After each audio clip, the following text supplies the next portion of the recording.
Doherty catches Pahl from the right elbow. Summer Pahl, maybe she'll be the third player on the shot clock. The inbound, Titus kicking to Summer Pahl. Pahl, nothing but net. Nice execution of an inbounds play. Virtually by herself on the block, and then takes it to the that Alabama has in right now. That's a pretty good lineup. Owls extend their lead. Now pull up. Pahl. Season moving forward, I can assure you that. Summer Pahl inside, contact with Cornelius. No whistle. I don't know how Pahl got that ball to bank in.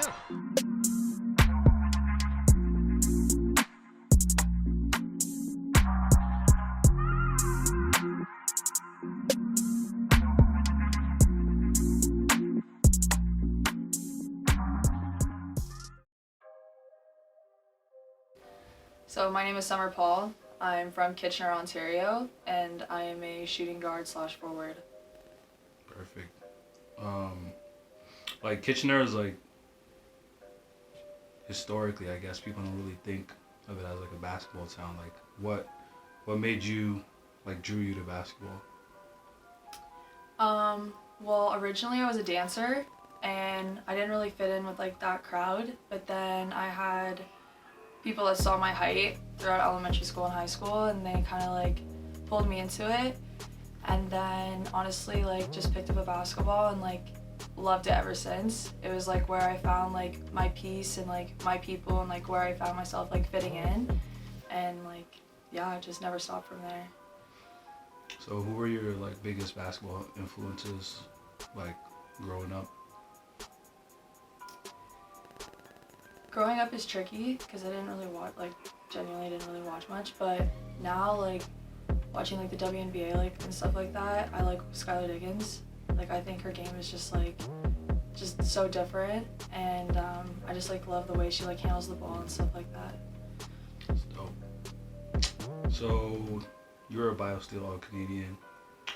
Like, was that a goal of yours, or did that just like happen? In my grade 12 year, it became a goal. I didn't really know much about it since we were like the inaugural game. Like we were the first ever BioSteel for women's. But when that opportunity presented itself, I was extremely thankful and just happy to be recognized as like one of the top players in Canada. So. And like being named like one of the top players in the country, like it's not a surprise that you went like D1. Like, how was your experience at Mercer? It was definitely a very enlightening experience. I think going Division I was like a goal I had since I started playing basketball. My dad was a Division I football player, and we actually ended up playing in the same conference, which is the Southern Conference. But it was one of those things that are just like life-changing. Like you would never get to experience like 15,000 people in the stadium, like the lights, and just like it just like felt like a show sometimes, or like just felt unreal. Like sometimes I'd walk on the court and be like, holy, like I can't believe I'm here, and like I can't believe who I'm playing against and stuff like that. With the school I was at, we were playing teams like Georgia, Florida, Alabama, and Clemson and stuff like that, like in our non-conference. So like hearing about these schools and like these teams and stuff, like growing up and then like actually being there, and like it was just like an outrageous experience, and like I would never change that for the world. So like a lot of hoopers strive to play Division I basketball, and they went. And like what went into your decision to leave Mercer and transfer to like University of Waterloo? There was like a lot of logistics. A huge thing was COVID, honestly. But to choose Waterloo specifically, I didn't really open up a recruiting process. Like I saw Coach Jess like get the head coaching job here, and my two best friends are here, Caitlin and Maddie. They're on the team as well.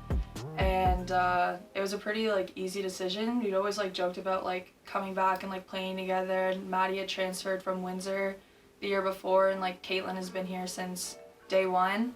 And honestly, it was just like time to like come home and like finish out my university career with them. So what was your first season in Canada like? It was definitely interesting, challenging because I had a knee injury. But with that knee injury, it allowed me to like take my game to a different level and more of the basketball IQ side. It allowed me to like grow my leadership skills and just like learn different things on the floor. So interesting is definitely the best way to describe it, but yeah. So like, do you think there's like any pressure on you because you're transferring from a Division I program to like come and perform? Definitely. I think people don't really understand like what the transfer back is sometimes like. I think I know for me I was extremely nervous, and especially when I told people I was coming back and like where I was deciding to come and play, it was like, oh, like, are you sure you want to go there? Like, ooh, like you better be doing this, that, and the other, and like this better be your stats, and like that's also just not the player I am. Like, I am more of a team player, and like whatever it takes for us as a collective to win, and like I think that goes to show in my style of play and like stuff like that. But I think the pressure of coming back here and like having to perform at a certain level like kind of subsides when you have like good teammates and a good support system that like knows your abilities and like believes in you, and like all the other stuff is kind of just like kind of just rolls off your back at that point. Mm-hmm. So how much like of a decision did like Coach Jess, or how much of a role did Coach Jess play in you like coming here? I would say she was definitely a huge role for me, or a huge part of my decision. I'm not sure honestly if I would have came here if she wasn't here. I believe in her vision. I believe in her like just her work ethic and just like everything that she stands for as a coach. I think the opportunity that she has here to like help change this program and the mentality that she has, I feel like we very are like kindred spirits in that way, and we very much like bounce off each other, and like just our mentalities and stuff are extremely similar. So it was a huge reason for me to come here and want to play for her. Mm-hmm.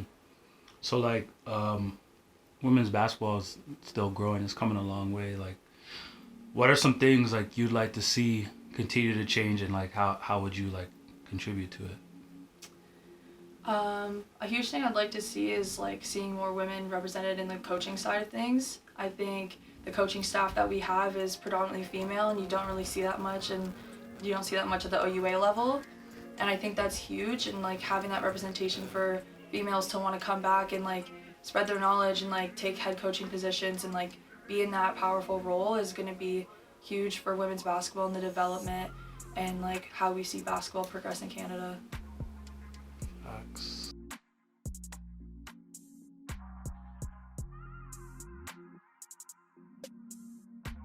If you could give like one piece of advice to like the next generation, someone who's looking up to you, like what would it be?